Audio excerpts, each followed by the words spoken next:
ভারী বৃষ্টি ও ভারত থেকে আসা পাহাড়ি ঢলের কারণে বাংলাদেশের বন্যা পরিস্থিতির আরও অবনতি হয়েছে। দুর্যোগ ব্যবস্থাপনা ও ত্রাণ মন্ত্রণালয় জানিয়েছে, বেশ কয়েকটি জেলায় প্রায় ৩০ লাখ মানুষ আক্রান্ত হয়েছে। অনেক জায়গায় লোকজন পানিবন্দী হয়ে পড়তে দেখা গেছে। মাল ছাবানা নিয়ে তো চিন্তা না, যে শিশুগুলো আছে ওদেরকে বাঁচাইতে হবে, আর মুরব্বী আছে তাদেরকে নিয়ে আমরা হেল্প করতেছি, তাদেরকে হাইওয়ে রোডে উঠাই দিতেছি। পার্বত্য জেলা খাগড়াছড়ির প্রায় ৫০,০০০ মানুষ পানিবন্দী হয়ে পড়েছে। বুধবার খাগড়াছড়ির বন্যা পরিস্থিতি কিছুটা উন্নতি হলেও বৃহস্পতিবার থেকে আবারও পানি বাড়তে শুরু করেছে। ব্রাহ্মণবাড়িয়ার আখাউড়া উপজেলার হাওড়া নদীর বাঁধ ভেঙে সেখানকার সীমান্তবর্তী ৪টি ইউনিয়নের ৩৪টি গ্রাম প্লাবিত হয়েছে। এতে ওইসব এলাকার ফসলি জমি ও মাছের ঘের তলিয়ে গেছে। কুমিল্লার ১৪গ্রাম উপজেলার গ্রামগুলোতে হাজার হাজার ঘরবাড়ি পানিতে তলিয়ে গেছে। এইসব গ্রামের কোথাও হাঁটু পানি, আবার কোথাও বুক অবধি পানি উঠে গেছে। যাইতে আছে যে গরুর শুকনো জায়গা কোথাও নিয়ে রাখে দিমন, বাড়িতে তো পানি উঠে গেছে। মানুষ তো যাই হোক যে কোনো ব্যবস্থা করে থাকতে, গরু ছাগল তো রাখার মতো ব্যবস্থা নাই। এই কারণে উপরে শুকনের দিকে যে কোনো জায়গায় নিয়ে বাঁধতে রাখি। মৌলভীবাজারের মনু ও ধুলই নদীর কয়েকটি পয়েন্টে পানি বিপদসীমার উপর দিয়ে প্রবাহিত হচ্ছে এবং নদী রক্ষা বাঁধের বিভিন্ন জায়গায় ফাটল দেখা দিয়েছে। এই জেলার কমলগঞ্জ উপজেলার ইউনিয়নগুলো সবচেয়ে বেশি প্লাবিত হয়েছে এবং প্রায় ১.৫ লাখের বেশি মানুষ পানিবন্দী হয়ে পড়েছে। পানি বাড়তে আছে, আমরা ঘর-দুয়ার বাড়িঘর লাগা বাসা সব তারা ভিড়িয়ে আমরা ওখান কই যাইব আর কই তা তো বলা যান না। বাংলাদেশের আবহাওয়া অধিদপ্তর বলছে, দেশের কিছু জেলায় আগামী ২৪ ঘন্টা বৃষ্টিপাত অব্যাহত থাকবে।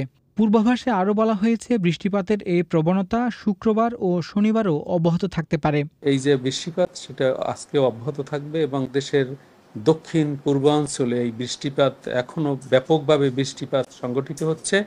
তবে আশার আলো হলো যে হবিগঞ্জ, ফেনী, ব্রাহ্মণবাড়িয়া, নোয়াখালী এবং কুমিল্লায় আগামীকাল বিকেল থেকে এই বৃষ্টিপাতের তীব্রতা অনেকটাই কমে যাবে। তবে আশঙ্কার বিষয় হলো যে লক্ষ্মীপুর, ফেনীর দক্ষিণ অঞ্চল, খাগড়াছড়ি, রাঙামাটি, চট্টগ্রাম, কক্সবাজার এবং এর অদূরবর্তী চর লক্ষ্মীপুর সহ এইসব জায়গায় ব্যাপক বৃষ্টিপাতের সম্ভাবনা আছে। বাঁধ খুলে দেওয়ার মাধ্যমে ভারত অমানবিকতার পরিচয় দিয়েছে এবং বাংলাদেশের সাথে অসহযোগিতা করেছে বলে মন্তব্য করেছেন তথ্য ও সম্প্রচার এবং ডাক, টেলিযোগাযোগ ও তথ্য প্রযুক্তি মন্ত্রণালয়ের উপদেষ্টা মোহাম্মদ নাহিদ ইসলাম। বৃহস্পতিবার বিকেলে রাষ্ট্রীয় অতিথি ভবন যমুনায় অন্তর্বর্তীকালীন সরকারের প্রধান উপদেষ্টা ড মোহাম্মদ ইউনূসের সভাপতিত্বে উপদেষ্টাদের এক বৈঠক শেষে সাংবাদিকদের তিনি এই কথা বলেন। কোনো ধরনের আগাম সতর্কতা এবং প্রস্তুতি নেবার সুযোগ না দিয়ে এই যে বাঁধ খুলে দেওয়া হয়েছে, এটির মাধ্যমে ভারত অমানবিকতার পরিচয় দিয়েছে এবং বাংলাদেশের সাথে অসহযোগিতা করছে।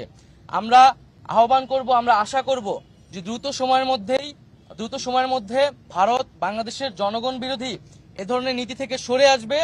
বাংলাদেশের পূর্বাঞ্চলীয় সীমান্ত এলাকার চলমান বন্যা পরিস্থিতির জন্য ত্রিপুরার গোমতী নদীর বাঁধ খুলে দেওয়া নিয়ে যে আলোচনা চলছে তা সঠিক নয় বলে দাবি করেছে ভারতের পররাষ্ট্র মন্ত্রণালয়। বৃহস্পতিবার ভারতের পররাষ্ট্র মন্ত্রণালয় এক সংবাদ বিজ্ঞপ্তিতে এই কথা জানিয়েছে।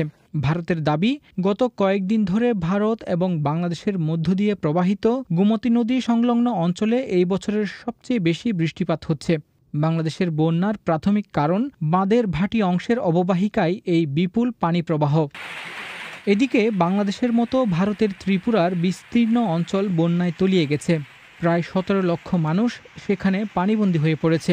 গত ৪ দিন ধরে প্রায় অবিরাম বৃষ্টিপাত হচ্ছে সেখানে। ত্রিপুরায় এখন পর্যন্ত অন্তত ১২ জনের মৃত্যু হয়েছে এবং ২ জন নিখোঁজ।